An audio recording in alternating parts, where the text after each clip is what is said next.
Saya berharap kita semua dalam kondisi yang baik. Walaupun masih dalam masa pandemi COVID-19, saat ini kita tetap bersyukur kepada Tuhan karena kasih dan setianya. Ibadah kita saat ini masih tetap diadakan secara online. Saya Maksio Nusa bersama dengan teman-teman akan menemani Bapak Ibu Saudara dalam ibadah Maranatha Family Fellowship.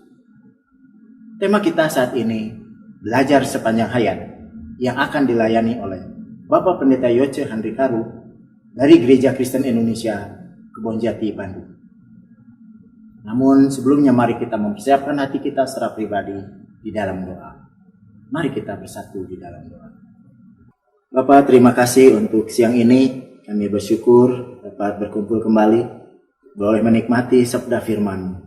Kami mau menyerahkan fellowship kami pada siang ini ke dalam tangan Tuhan. Bila Tuhan yang memberkati acara fellowship kami ini dari awal, pertengahan, sampai pada akhir. Dalam tangan Tuhan kami boleh menyerahkan ini dan berdoa. Amin.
Saudara sekalian, salam sejahtera bagi kita semua. Tuhan memberkati kita hari ini. Saudara sekalian, sebelum membaca dan merenungkan firman Tuhan, mari kita berdoa. Bapa di surga, terima kasih untuk kesempatan hari ini. Kami bisa belajar bersama-sama firman-Mu. Berkati kami agar setiap bagian firman yang kami baca dan kami renungkan bersama, dapat kami mengerti dan kami lakukan dalam kehidupan kami. Inilah doa kami dalam nama Tuhan kami, Yesus Kristus. Kami sudah berdoa. Amin. Saudara sekalian, tema renungan kita hari ini ya belajar sepanjang hayat, dan bagian firman Tuhan yang menjadi dasar renungan kita dengan tema tersebut diambil dari surat Titus pasal 3 ayat 14 dan kitab Amsal pasal 1 ayatnya yang kelima. Titus pasal 3 ayat 14 berkata demikian. Dan biarlah orang-orang kita juga belajar melakukan pekerjaan yang baik untuk dapat memenuhi keperluan hidup yang pokok, supaya hidup mereka jangan tidak berbuah. Lalu dari Amsal pasal 1 ayat yang kelima dikatakan demikian.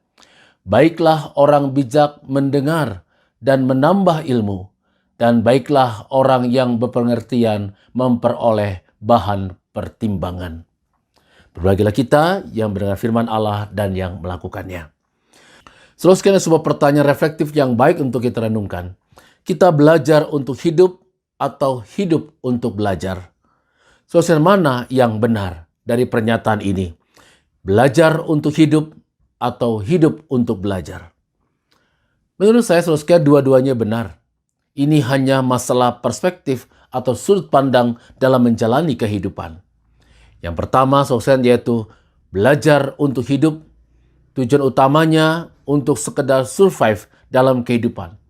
Selesai studi, dapat pekerjaan atau usaha sendiri, saving dana, menikah, investasi untuk masa depan, selesai.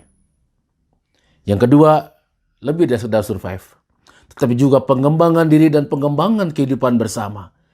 Prinsip yang kedua ini bicara soal makna hidup, makna kehadiran dalam dunia, dan dampak yang positif bagi kehidupan bersama. Sejatinya, saudara sekalian, proses belajar bukan cuma pergi ke sekolah atau ke kampus dan kemudian mendapatkan gelar akademis untuk modal bekerja. Tetapi juga soal memperluas pengetahuan dan wawasan berpikir, serta menyerap pengalaman kehidupan agar semakin bijak dan matang dalam bersikap sehingga mempunyai hidup yang bermakna dan memberikan dampak yang positif bagi kehidupan bersama. Saudara sekalian, di dalam surat Titus yang kita baca tadi, kita mendapatkan pesan yang baik yang seperti ini. Dan biarlah orang-orang kita juga belajar melakukan pekerjaan yang baik untuk dapat memenuhi keperluan hidup yang pokok, supaya hidup mereka jangan tidak berbuah. Untuk bisa lebih baik lagi melakukan pekerjaan-pekerjaan yang baik, kita harus senantiasa belajar. Begitu kata surat Titus. Dan Titus dalam suratnya menegaskan bahwa komitmen kita untuk menjadikan hidup sebagai sebuah proses pembelajaran itu akan menghasilkan buah-buah yang manis dalam kehidupan kita. Berhenti belajar artinya berhenti berbuah. Berhenti berbuah berarti kehadiran kita, saya dan saudara, tidak lagi menjadi berkat atau kehidupan yang bermakna bagi kehidupan bersama. Nah, saudara sekalian, pertanyaannya bagi kita, mengapa kita harus terus belajar bahkan sepanjang hayat kehidupan kita? Menurut saya, saudara sekalian, mengapa kita perlu belajar sepanjang hayat kita? Karena ada beberapa hal penting yang perlu kita ingat. Yang pertama, saudara sekalian, ialah belajar itu adalah tanggung jawab manusia sebagai makhluk rasional. Belajar menuntut kesediaan untuk belajar dari kesalahan, belajar disiplin dalam berlogika untuk melawan mentalitas yang penting hasilnya, belajar tekun untuk melawan budaya instan. Hidup adalah proses pembelajaran yang tiada akhir untuk membuka wawasan kita. Orang yang bijak, yang mengerti tentang betapa berharganya hidup, pasti akan menggunakan dan memanfaatkan waktu yang Tuhan berikan kepada mereka dengan sebaik mungkin.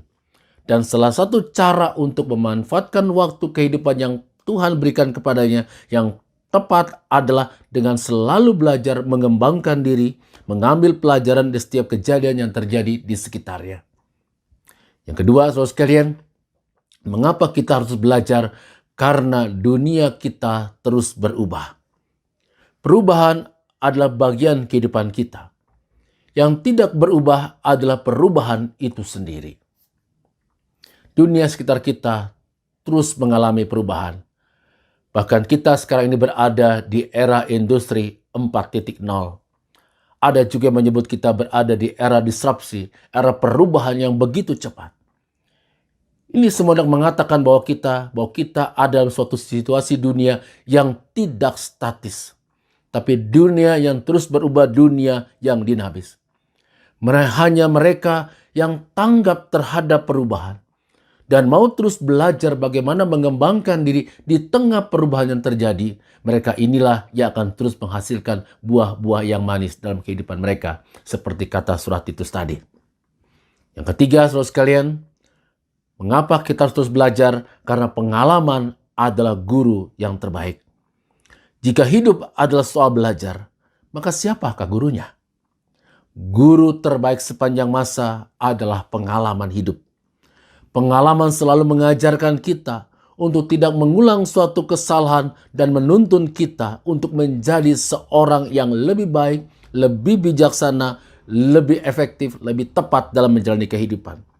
Semakin banyak hal yang kita pelajari dari pengalaman hidup kita, maka semakin besar peluang kita untuk menjalani kehidupan yang semakin hari semakin lebih baik dan semakin efektif bagi hidup pribadi, bagi hidup bersama, dan bagi kemuliaan Tuhan. Yang keempat, saudara sekalian, mengapa kita harus belajar?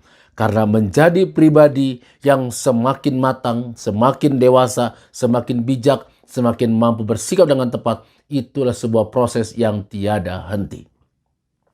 Tuhan Yesus dalam salah satu pernyataan mengatakan, hendaklah kamu sempurna, sama seperti Bapamu di sorga sempurna. Nah, Tuhan Yesus meminta kita untuk terus belajar, semakin hari semakin lebih baik, semakin matang, semakin lebih bijaksana. Inilah yang disebut dengan kesempurnaan. Dan tidak ada seorang pun yang benar-benar sempurna. Berkata Yesus mengajak kita untuk terus belajar setiap hari, agar kita semakin matang, lebih baik, dan lebih sempurna dalam menjalani kehidupan ini. Tidak hanya untuk diri kita, tapi juga orang-orang sekitar kita, dan tentunya sebagai sebuah persembahan hidup kita bagi Tuhan. Nah, saudara sekalian, ada sebuah kalimat bijak yang menarik untuk kita renungkan, yang berkata begini, "The capacity to learn is a gift. The ability to learn is a skill. But the willingness to learn is a choice."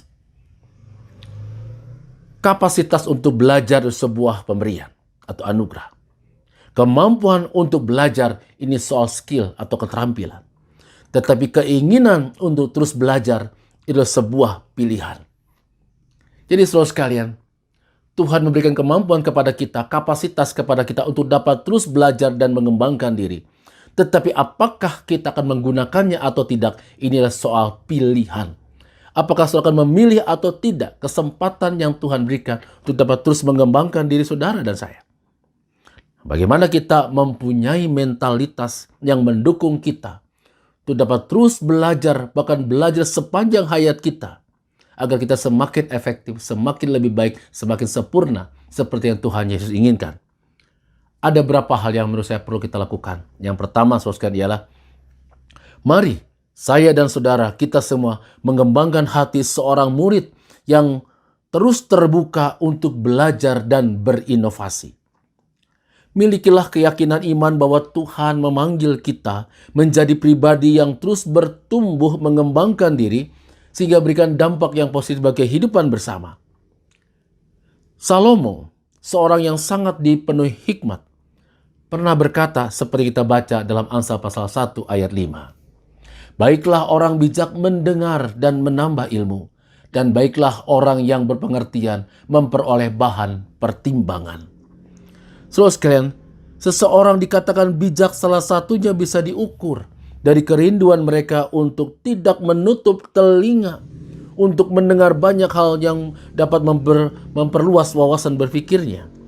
Orang yang bijak, orang yang rajin mendengar, dan keseriusan mereka untuk terus menambah ilmu. Awal yang sangat baik untuk memulai.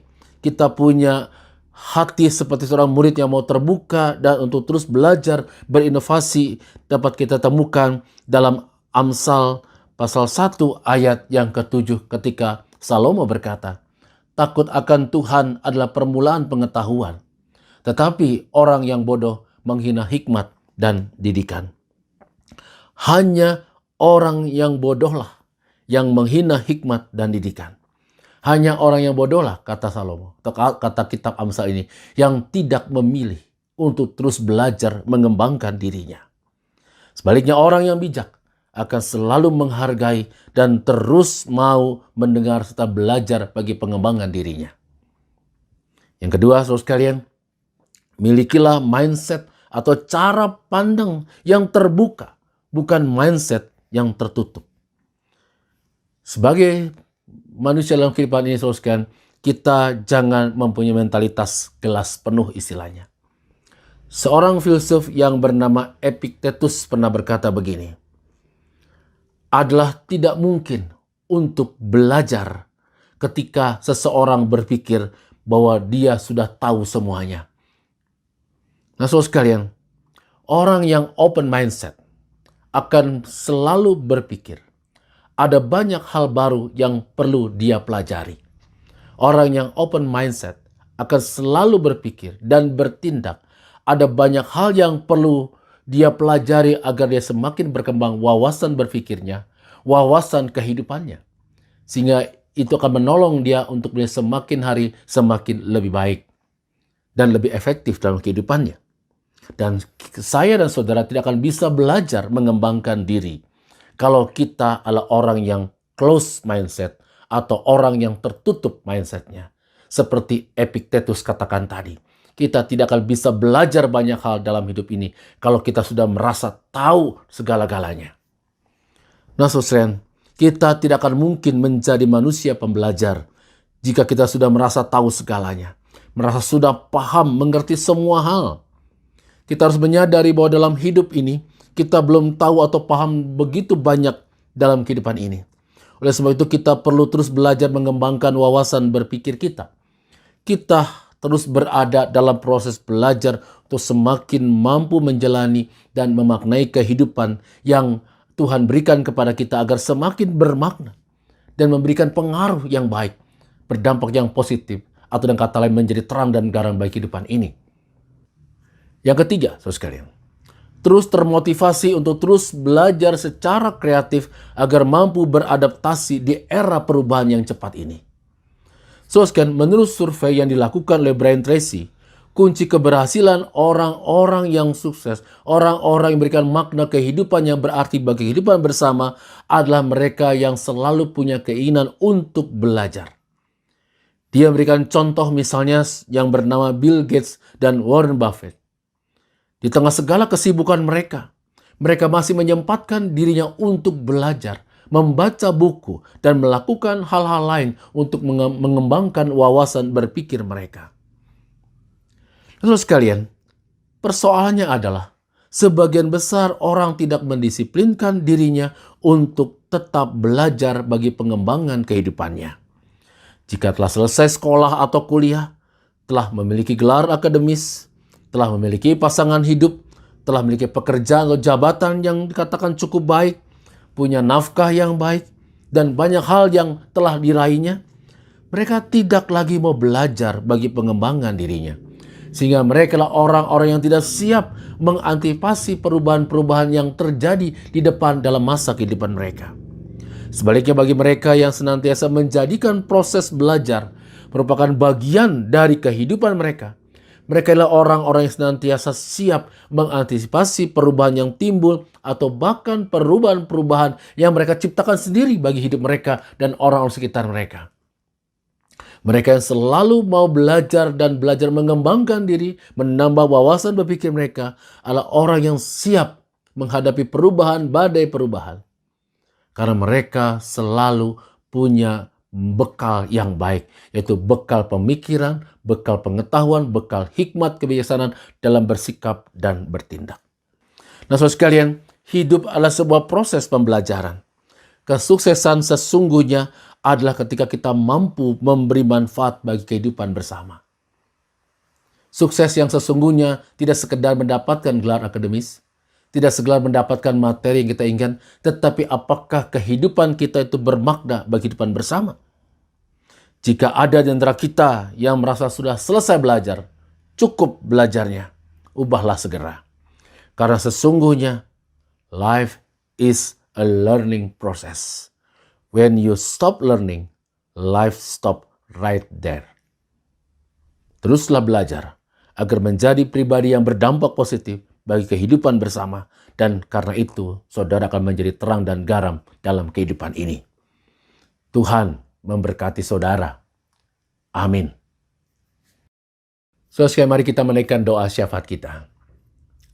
Di dalam doa syafaat ini, ya Tuhan, kami mau berdoa bagi bangsa dan negara kami. Kami sebagai bangsa dan negara masih berjuang untuk mengatasi pandemi COVID-19 ini. Tuhan berkati upaya pemerintah dalam menemukan vaksin yang tepat untuk menangani pandemi COVID-19 ini. Tuhan juga berkati upaya pemerintah dalam mengatasi persoalan ekonomi sebagai dampak lanjutan dari pandemi ini. Bapa di surga, Tuhan juga berkati universitas kami. Berkati rektor kami dan seluruh jajaran pendidik yang ada di universitas ini, agar mereka juga dapat memikirkan pengembangan kampus, pengembangan pendidikan di Universitas Kristen Maranatha ini. Tuhan juga berkati pengurus, pengawas, dan pembina Yayasan Maranatha ini. Dan bila juga Tuhan mereka boleh memikirkan dan mempertimbangkan banyak hal bagi pengembangan kampus ini. Bapa berkati setiap pendidik kami di kampus ini. Berkati mereka dengan segala kehidupan mereka hari demi hari, dan kehidupan pribadi, keluarga, pekerjaan, ataupun pelayanan mereka. Tuhan juga berkati orang tua kami dengan segala kekuatan dan kesehatan mereka. Biarlah ya Tuhan mereka dijauhkan dari segala bencana ketika mereka bekerja ataupun berusaha. Bapa di sorgawi, kami juga berdoa untuk rekan-rekan kami, mahasiswa baru yang baru bergabung bersama kami.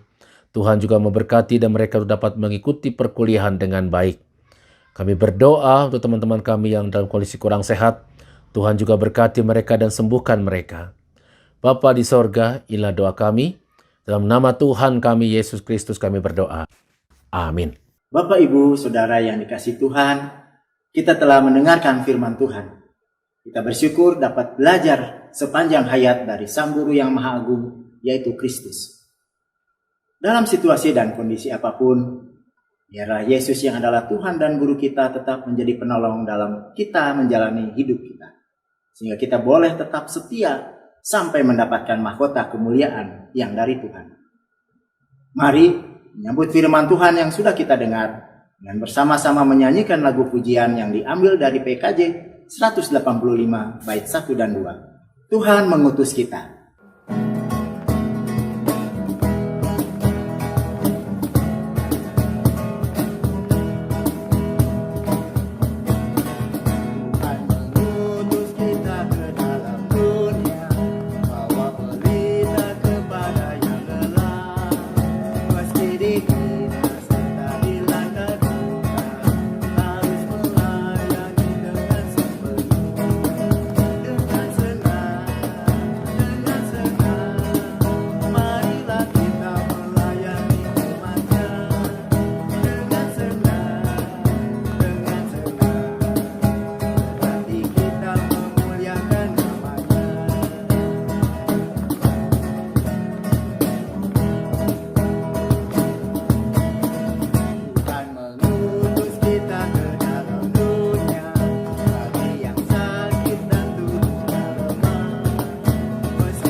Pengutusan dan berkat akan disampaikan oleh Bapak Pendeta Yoce Handrikaru.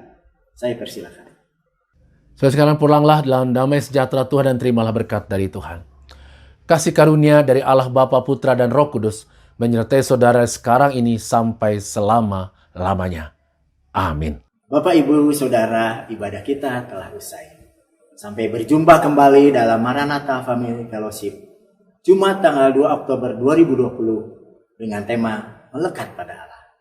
Firman Tuhan akan disampaikan oleh Bapak Pendeta Daru Mahendra dari Gereja Kristen Jawa Jalan Merdeka Bandung.